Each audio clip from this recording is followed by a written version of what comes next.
Möödunud reedel leidis Narvas aset Põhjamaade ja Balti riikide ning Visegradi riikide välisministrite kohtumine, kus arutati ka Ukraina olukorra üle. Kokku oli osalema tulnud 12 riiki. Päevast ja mul on hea meel teid kõiki nii oma kolleege kui ajakirjanikke Narvas tervitada. Narva on mulle isiklikult ka väga oluline linn, sest lapse ja koolipoisina ma veetsin kõik koolivaheajad Narvas oma vanaema juures, nii et mul on väga hea meel, et nüüd ma saan seda linna ja seda piirkonda ka Narva-Jõesuust näidata kõigile oma headele sõpradele teistest Põhjamaadest, Balti riikidest ja Visegradi riikidest. Iseenesest see riikide grupp, keda te näete siin enda ees 12 riiki, on ka Euroopa Liidu sees, on NATO sees, kuigi kõik riigid ei kuulu Euroopa Liitu ja NATOsse sellest seltskonnast. Väga tihedad koostööpartnerid ja sõbrad, me suhtleme omavahel väga tihti ja regulaarselt ja ka see kokkusaamine eile ja täna siin Narvas ja Narva-Jõesuust on üks järjekordne samm sellest. Selge, et kui me hakkasime plaanima seda kohtumist siin, siis ma arvan, et ikkagi enamik meist ei osanud ega suutnud ette näha neid sündmusi, mis praegu arenevad Ukrainas. Enamik meist, ma usun, ei näinud ette seda, et on võimalik 21. sajandil ikka veel see, et üks riik Euroopas tungib sõjaliste vahenditega teise riiki, et saavutada siis oma mingisuguseid eesmärke. Tänaseks on Venemaa agressiooni Ukrainas selgelt hukka mõistnud suur osa rahvusvahelisest kogukonnast, sealhulgas ka Euroopa Liit, sealhulgas NATO, sealhulgas kõik need riigid, kes on täna siin teie ees. Ja selles osas ka täna me oma kohtumise tulemusena, kus me arutasime nii Ukraina kriisi, nii laiemalt julgeoleku teemasid kui ka kliimateemasid sellega seonduvalt ja lõpetuseks siis ka energia ja transpordi teemat ning piirkondliku koostöö. Me veel kord ütlesime väga selgelt välja oma lõppseisukohas, et Venemaa agressioon Ukrainas ei ole aktsepteeritav, see tuleb lõpetada.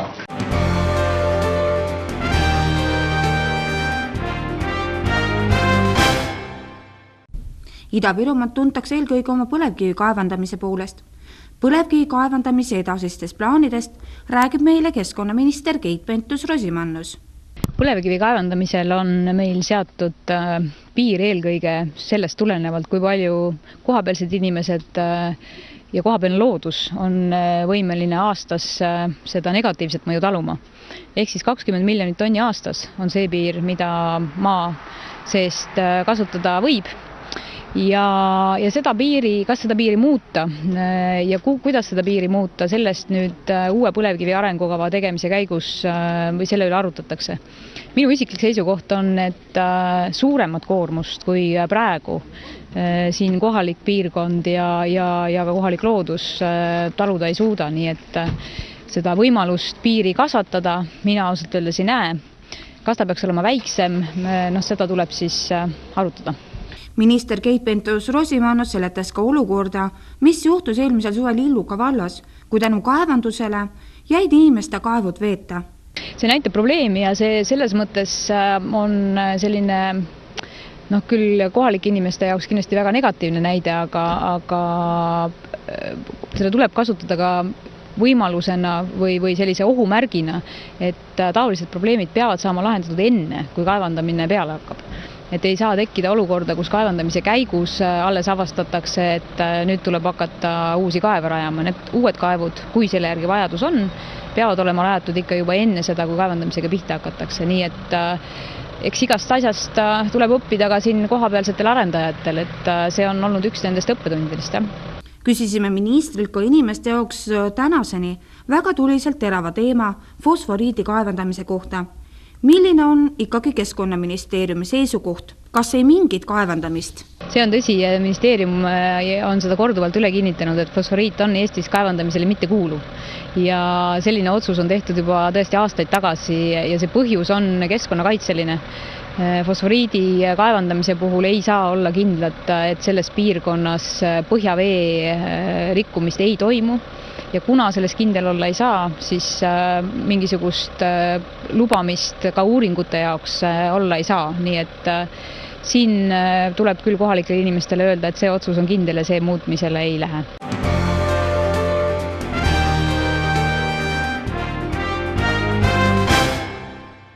Kui peaminister Andrus Ansip teatas 4. märtsil oma tagasiastumisest, oli kohe selge, et Eesti poliitilisel maastikul hakkavad toimuma suuremad muudatused, kui algul ehk arvata võis.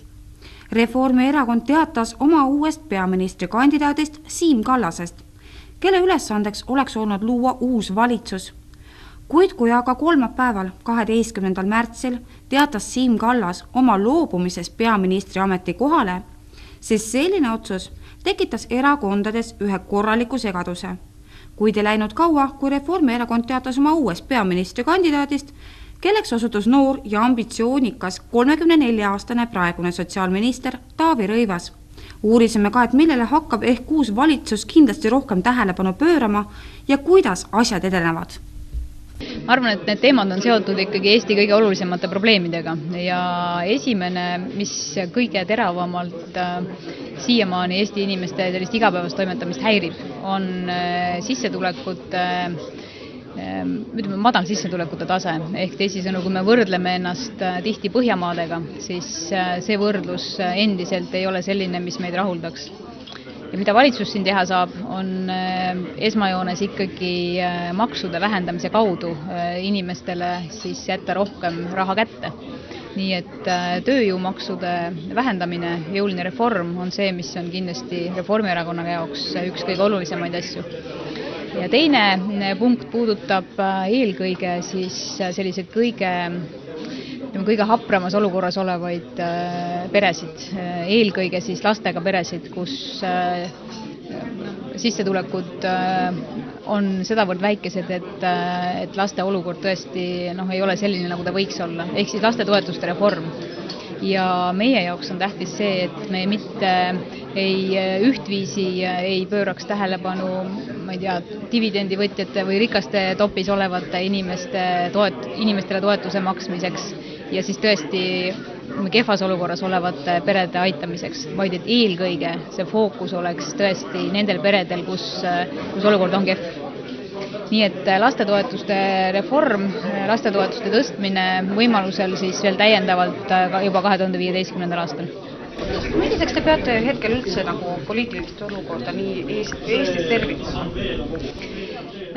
Praegu on selline aeg, sellist omavahelist kompamist on üksjagu ja eks see aeg on selline kaunis elev, et poliitikud ikkagi praegu räägivad, ilmselt kõik räägivad kõigiga ja proovivad jõuda arusaamisele, mis on ühe või teise erakonna siis soovid ja kas koostöövõimalused pärast praeguse valitsuse ametist lahkumist on olemas. Nii et ma eelkõige usun, et see periood lõpeb sellega, et Eesti saab endale uue ja valitsuse. Eelkõige selles võtmes, et tõesti need kõige teravamad probleemid saavad ka selle aasta jooksul sellise piisava tähelepanu osaliseks.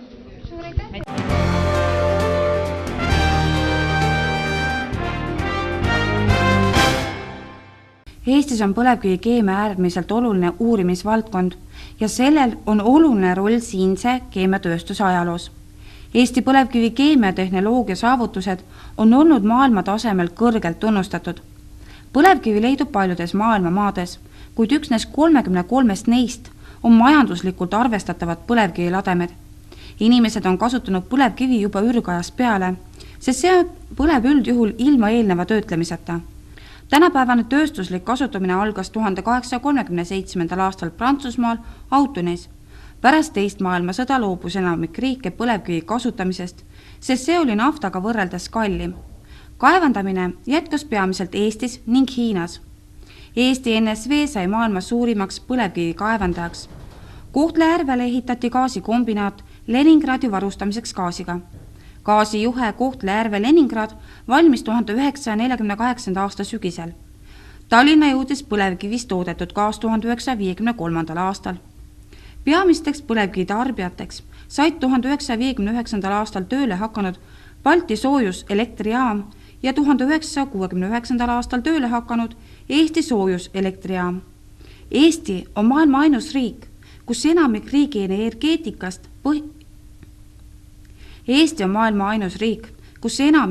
energeetikast põhineb põlevkivil.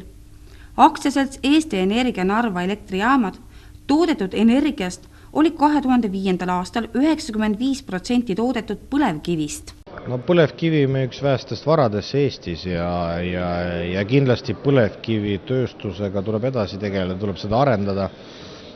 Mis puudutab need kaevamismahte, siis kuigi arengukava on praegu koostamisel, aga põhimõtteliselt maht jääb samale tasemele, umbes 20 miljonit tonni. See on meil strateegiliselt tähtis ressurss. Me saame sellest elektrit, see on meie energiline julgeolek. Me oskame juba teha sellest naftat põhimõtteliselt, kiviõli, õli,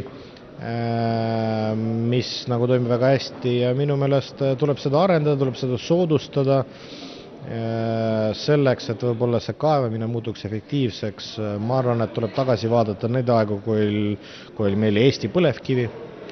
Et ma arvan, et see kaevamise suurem raskus peabki minema riigile ka kahju taastamisel, sest erakaevaja puhul võivad tekkida küsimust, aga kui see kaevaja ühel hetkel kaob, mis siis saab? Sest meil on vaja loodust taastada, meil on vaja sinna investeeringuid. Ja teiseks, ma arvan, et kui me suudame sellised süsteemi üles ehitada, et Eesti riiklik ettevõte kaevab välja ja siis võrdstel turualustel müüb teistele ka eratööstustele, olgu see VKG või Kiviõli tehas, siis ma arvan, et siis ei teki küsimust, et kus ma saan seda ressurssi, näiteks VKG või Kiviõli puhul, sest ressurss on tagatud, on olemas konkurentsivõimeline hind ja riik saab kõik oma ressurssi maksust siis selle riiklikust ettevõttest, siis ma arvan, et see tagabki selle valdkonna kõva arengu. Aga mis puudutab muidugi seda piirkonda üldiselt, siis ma arvan, et riik peab rohkem vaatama Ida-Virumaa poole, mitte see, et rohkem saada, vaid maksimaalselt anda, sest tegelikult kahju keskkonnal toimub siin. Järelikult siia on vaja investeerida selleks, et see kahju korvata. Ja teiseks, et tuleb investeerida siia keskkonda ja ma arvan praegune süsteem, kus tuleb välja 100 ja tagasi tuleb 10%, ma arvan, see ei ole õiglane, see ei korva kõik need kahjusid ära.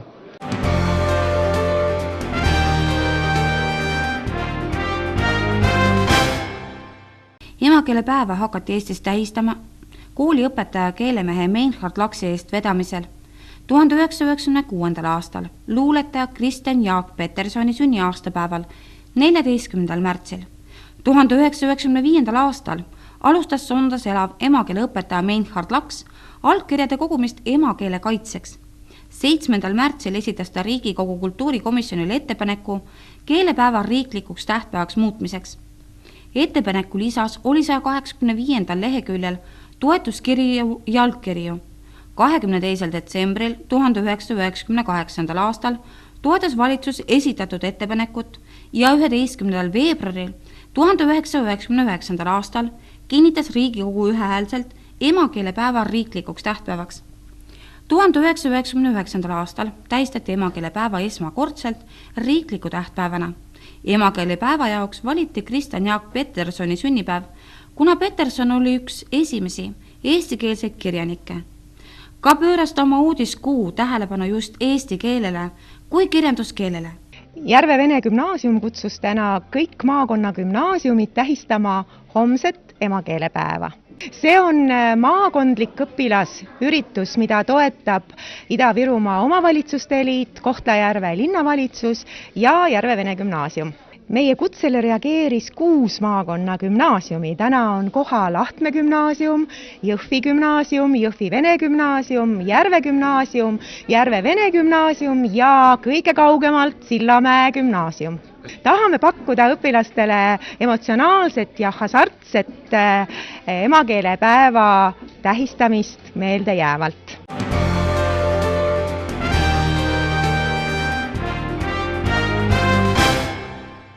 Päästeameti tuleohutusjärelevalve inspektorid kontrollivad märtsis eluhoonete suitsuanduri olemasolu. samuti elektrisüsteemide ja küttekehade korrasolekut. Vajadusel karistatakse anduri paigaldamata jätmise eest rahatrahviga ja maksimaalne trahvimäär on 1200 eurot. Sel aastal on tules hukkunud 17 inimest ja ühelgi neist ei olnud hukkumispaigas suitsuandurit, mis oleks andnud tulekahjust teada piisavalt vara ja hoidnud ära nii raskete tagajärgedega õnnetused. Päästjad on põlenguid kustutamas käiest täheldanud suitsuanduri puudumist ka naaberkorteris, kuhu suitsu on levinud. Suitsuandur on vajalik puhkenud tulekahju võimalikult kiireks avastamiseks, kui veel ei ole ohus inimeste elu ning tuli pole teinud suurt kahju. Inimesed kipuvad tulekahju tekkimise võimalust ja selle levimise kiirust sageli alahindama, sest eluruum võib suitsu ja leekidesse mattuda 5 minutiga, kuid suitsuandur aitab tulekahju tuvastada minutiga.